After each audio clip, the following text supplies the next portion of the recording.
Welcome, in front of me is Samsung Galaxy S20 FE, and in this video I will show you how to change DPI settings on the smartphone.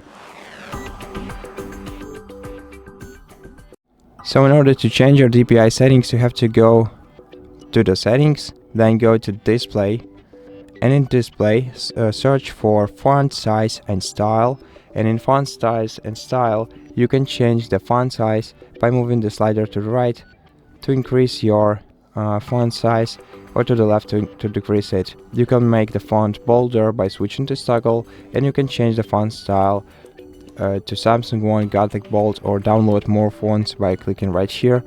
And once you leave this menu, your font size and style will be changed, and the next thing that you can change is the screen zoom. So once you enter the screen zoom, you can select one of the 5 options of the screen size, choose which one is more convenient for you, and that's basically it. That's how you change DPI settings on your device. So thank you so much for watching this video.